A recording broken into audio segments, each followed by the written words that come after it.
Start. All right, Sandy, how are you? Top of the world, Calvin. How you going, mate? Yeah, good, good. How are you doing during lockdown at the moment? Going absolutely crazy, like everybody, I'm sure. Yeah, but your business are going well? We've slowed down, but we've taken on a couple of other things since the middle of the year, like since start of June sort of thing, and Yep. we're trying to grow and change what we're doing. So Yeah. That is the online shop, is that right? yeah, we've got the online shop just started. Yep, yep, The website's now built and adding products every day. yep, We've got a couple of new people in on there yep, in at the shop. yep. So there's we're growing and trying to feed the off-road community as much as we can. Nah, that's awesome, Sandy. Let's talk about that later on. But before we get started into, I want to ask you about how you got into full driving and how you start your business. Like, cause I think I know about you back in 2002. Actually, it's happened Yep. that I think I was working my first job after I graduated from uni. I Yep. worked in Kenworth truck, and I think there's two guys in Kenworth truck, and they're actually working for you. That's how I got to know about your business. Brandon in a shorty GQ. I think he was running Yep. 47. And Daz was there and Juz was there. There's a Yeah, few there back then. yeah. But what's it? How long you been running AUS4WD drive? Since the year 2000 we started, so 20 years this year. Yeah, right. That's awesome. And how did you get started? Like did you just like? So how did I get started into full driving? Yeah, yeah. I was pretty big in the, when I say pretty big, I was right into the streetcar scene. Yep. And a few good mates that I'm still mates with now. Back then, we were getting in a lot of trouble doing things we shouldn't have been doing. And the next step for me was jail. So to be honest with you, I went and bought a full drive and got off the streets and started finding off-road competitions and got into it there. And Yeah. it just became such a big passion that that's when I got into the business, you know. Yep. So, so did you start AUS4WD drive, or back then it wasn't called AUS4WD drive? no, we started in 2000 as Australian four-wheel drive specialist. Yep.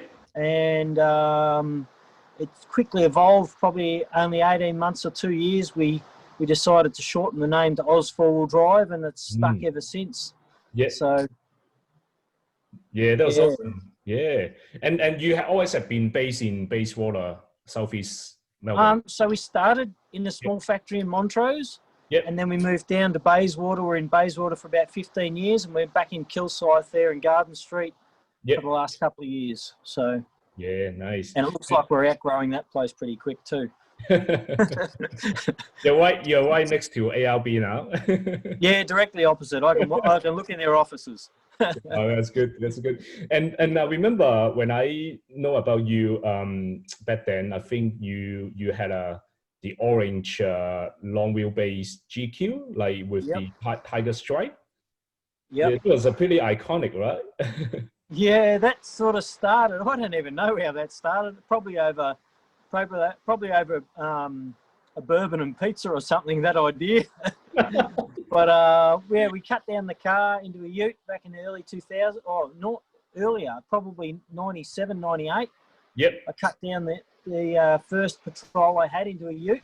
Yep. And from there we went to, a couple of years later, it was bright orange when I first painted it, and then we went to the tiger stripes in probably 2002-ish or something like that, and it's stuck ever since. Yeah. So, yeah, that's awesome. Like, were you the first person? I've heard that like you were the first guy who chopped the GQ into a U. Were you the first person? Yeah, I think it was sort of just starting to come about. I know there was a couple of Range Rovers back in the day, probably before my time, that were cut down, but we started heavily, and I started the business basically.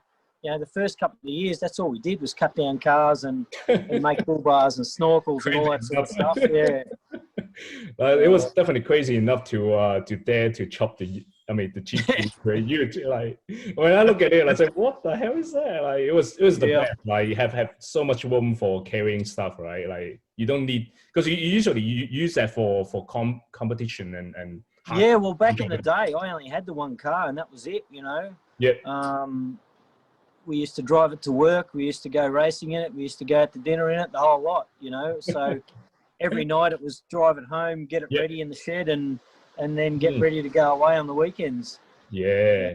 And so over the last probably 10, 15 years, you have involved in so many different races, right?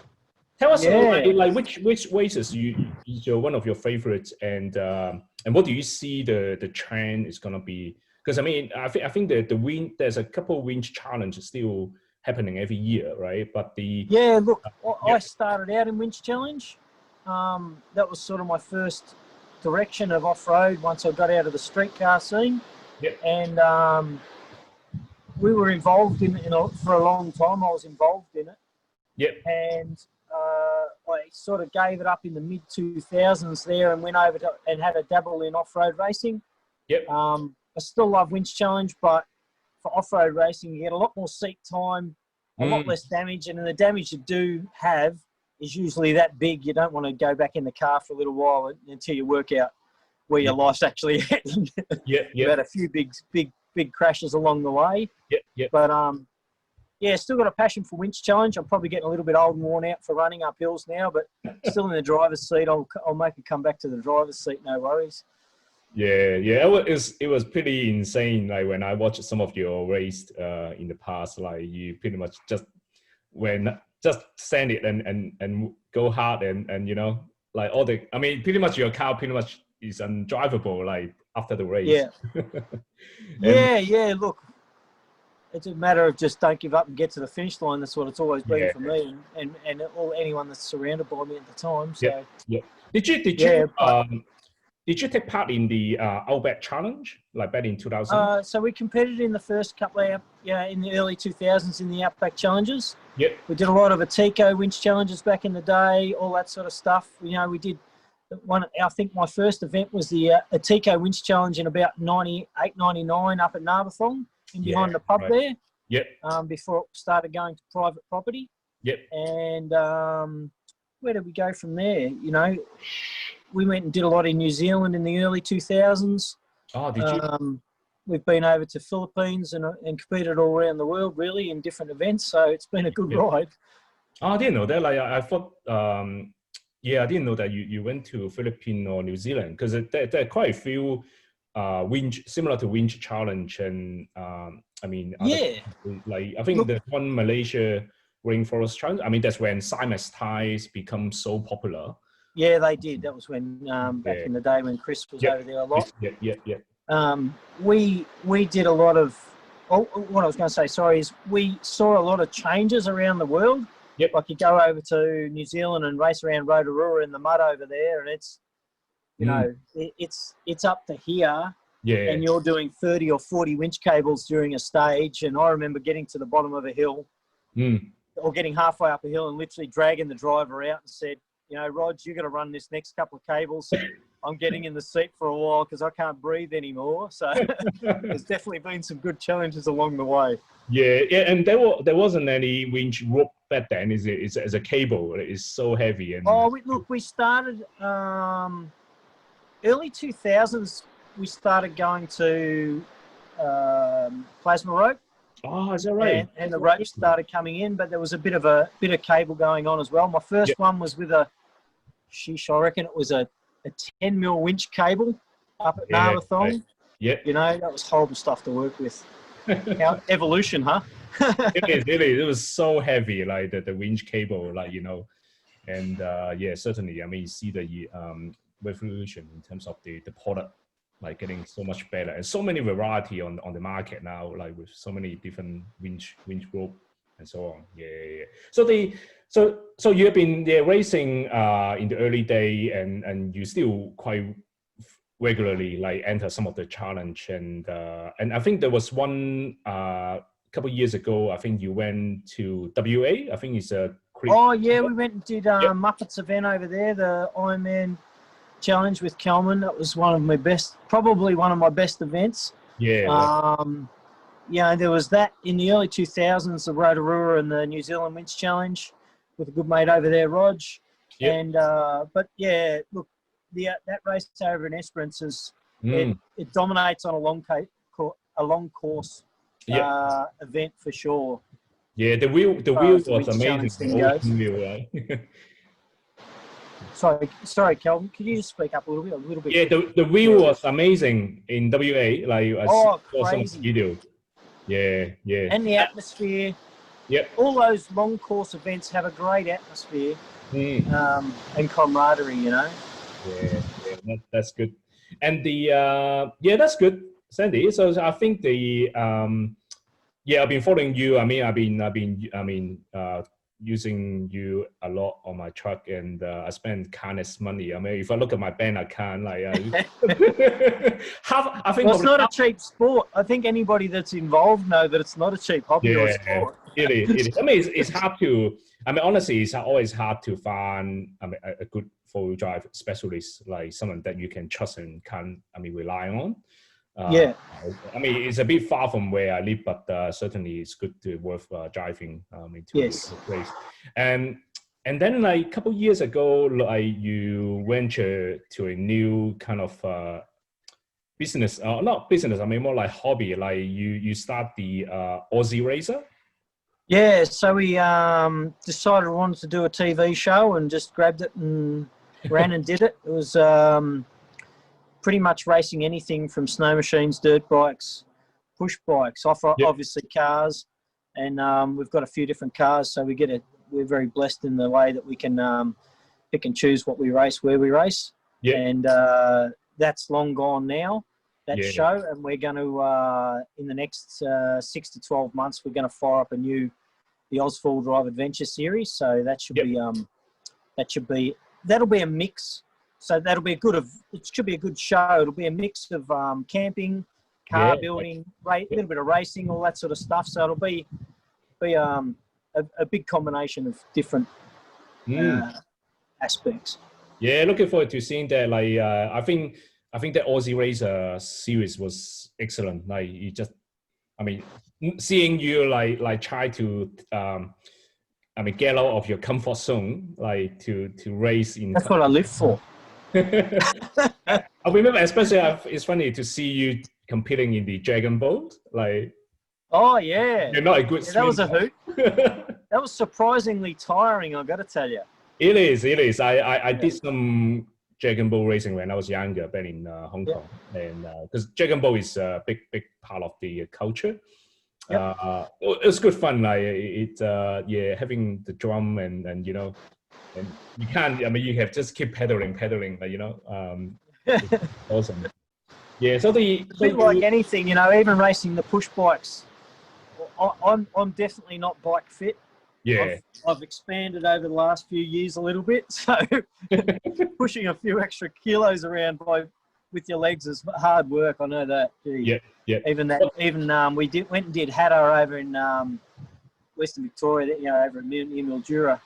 And that was definitely a wake-up call to my fitness. That was.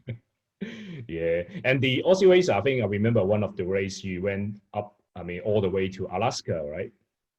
Yeah, met some really good friends up there. Yeah. Still really good friends with Todd from Alaska Snowmobile Salvage. We speak a lot, and that was just... it was mind-blowing. People come over to Australia and they go to the high countries. It's the wow factor. Over there, it was just mind-blowing what we got to see. Right. And the racing over there is crazy. Will you do that again? Like, will you? Yeah, that's the idea, is to go back and revisit that. Awesome. We'll be probably 5 or 6 years on by the time we went over there and did the last attack on it. But we'll go back. Yeah, awesome. Hey, the other thing is, I remember like going back, to the race event. You had a pretty big crash a couple years. Like I saw the photos, and so how did it happen, that one? So we had Sorry, I'm outside, mate, and my garage door is just pretty much blown off the hinges. I don't know if you know how windy it is here, but Yes. yeah. So we've had a few big crashes along the way. My last, obviously, not many people know I fell out of the sky and broke my back and pelvis and leg and ribs and a whole heap of other stuff. But Yes. we had a pretty big. Sorry, mate. I'm gonna have to stop you. Oh yeah.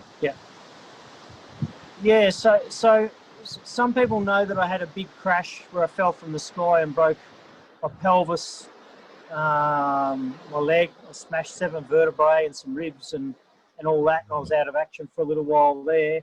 But we did have another crash about 7 years ago when my wife was pregnant, a couple of weeks away from having our firstborn van. Yep. And we end-for-ended our patrol up at Windy pretty bad, about 170-ish k an hour. Destroyed it. Destroyed our souls for a little while. Yeah. But no, we came back. We grabbed. We always grab Old Faithful out when we have a car down for a while. Yeah. So yeah. But you had luckily, your race truck had all the safety. Yeah, look, safety in off-road racing, even winch challenge has come a long way. You know, the first event I did in winch challenge, we didn't wear helmets, we didn't have roll cages. I think we had to have a fire extinguisher. We literally used to tape our seat belts here so they wouldn't go tight when they wouldn't work their way tight. So things have evolved in the safety, and I'm kind of glad about that because our first race is no roll cage and everything, and then in off-road racing now you've got a pretty strict guideline of rules and regs as far as roll cages and harnesses and dates of harnesses. All your safety gear comes into it now, so we're pretty fortunate in that respect. Yeah. No, that's good. And so if you look back, like what you've done last 15, 20 years, like is there anything you thought, like, if I have chance to do it again, like you would do it differently? If I had a chance to do some stuff again, what would I change? Is that what you're asking? Yeah, that's right.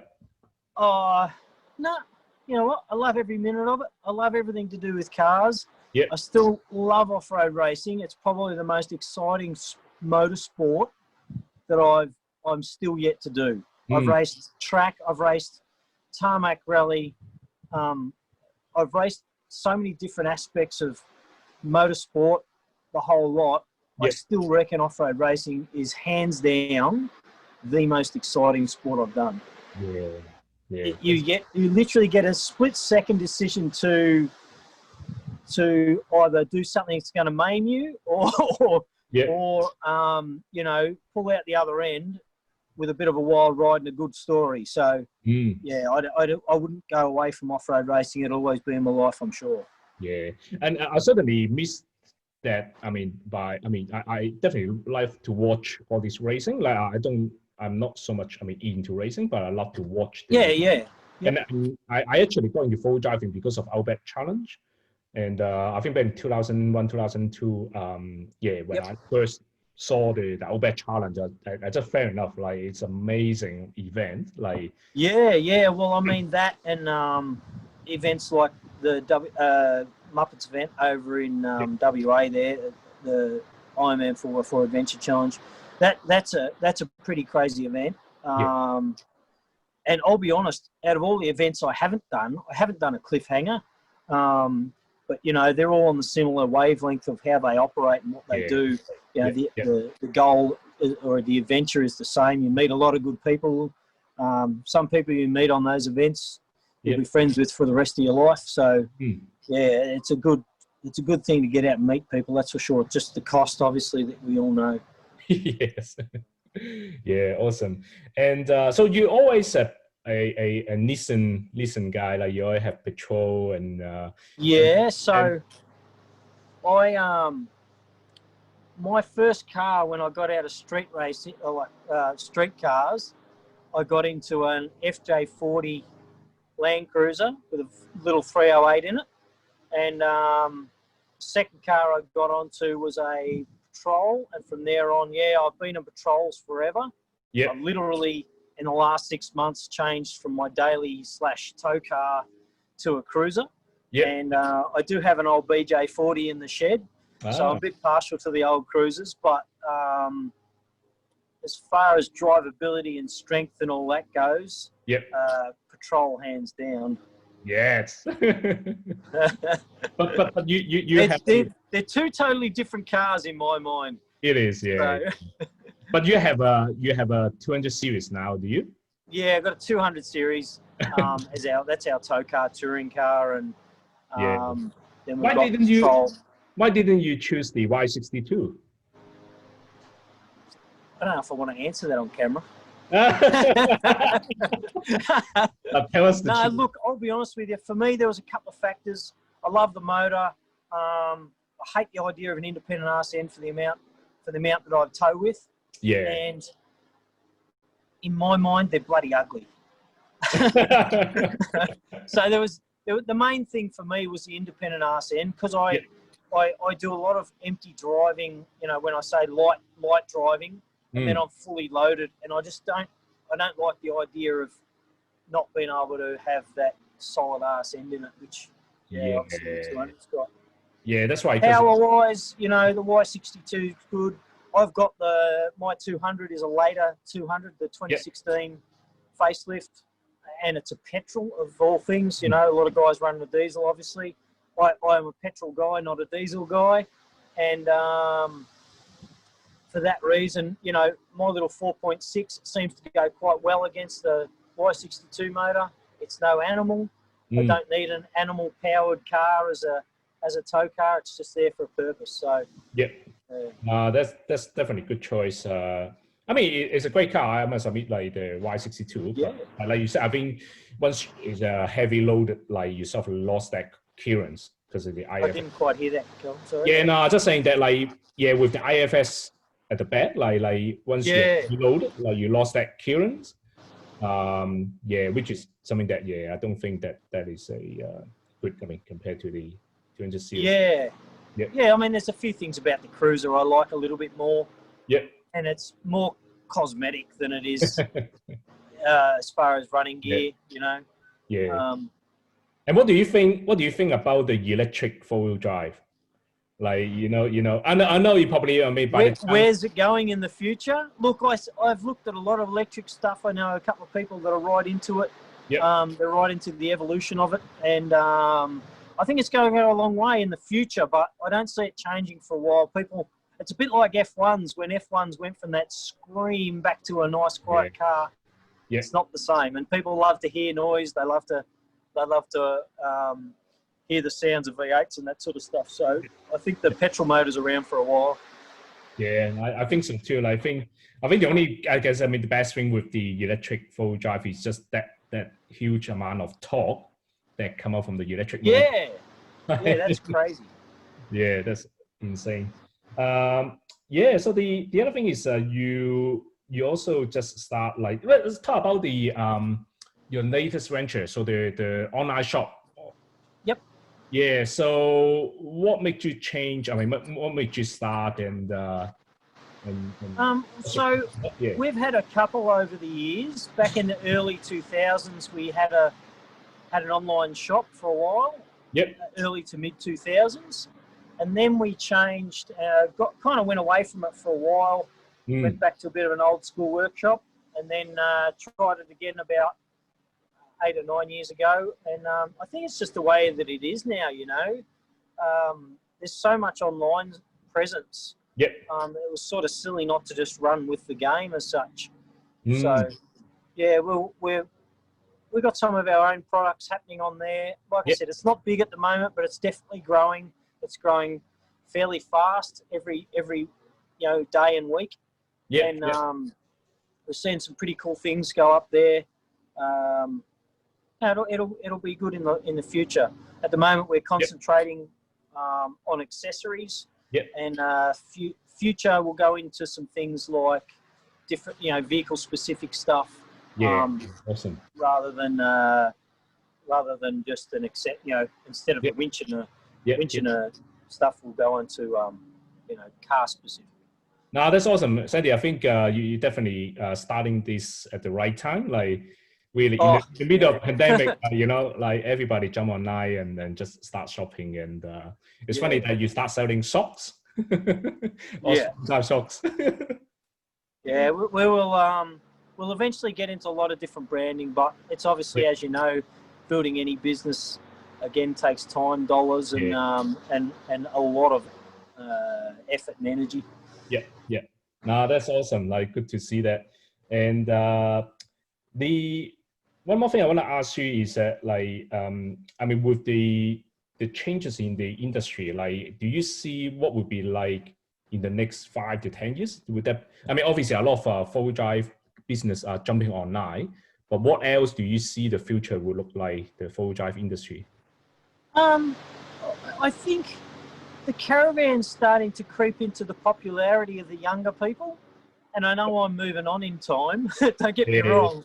But I think that, where I've been around the world in different spots, a lot of people don't go on a full drive trek. Australia's quite privileged as far as we get to go, not right now, but we get to travel a long way with our setups. And I still see that the caravan and camper side of it's going to make more of an impact, creep down into that younger generation. Where are we going? The electric car's got a long way, I think, to go before it can nail its presence in Australia with the distance and stuff that we travel. So no, a lot of things have evolved. We started with just a standard high mount winch when we started racing Winch Challenge, and all of a sudden now we've got 2 motors, then we've got 4 motors and 24 volt and all these other sorts of things. So it's a bit like anything, Remember starting with the Commodore 64 and now you've got a Mac that's that fast, just sitting in your back pocket. So I think it's got a long way to come. Things like, little systems like the ARB Link system, for example, that's something that no one ever would have dreamed of even 10 years ago, let alone 15 or 20 years ago. So no, I agree. I certainly see the evolution, I think, with the technology, and I do agree that like the RV market is definitely booming. Like I think as more player come to the market, like they're gonna cut the cost down. I mean, look at some of the full drive accessory now; they're so cheap, like ridiculous. We went like for example on that Lynx. I know I'm just using that as an example, but where that's come from and where it's at now in such a short period of time, and then somebody needs to bounce an idea off that, and then you're gonna see more steps, aren't you?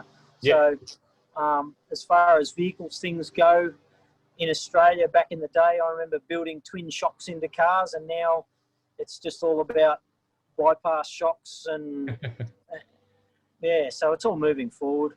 I think we'll see some good changes in the future. It's always hard to come up with a new product, but take your simple idea and build it and make it grow. And we're seeing things like storage systems in tailgates and all that sort of stuff that we used to do that ourselves 20 years ago, but now somebody's grabbed it and they're doing a business out of it, and they're coming up with a really good product. So I think we're going to see a lot of good little knickknacks come along in time to come.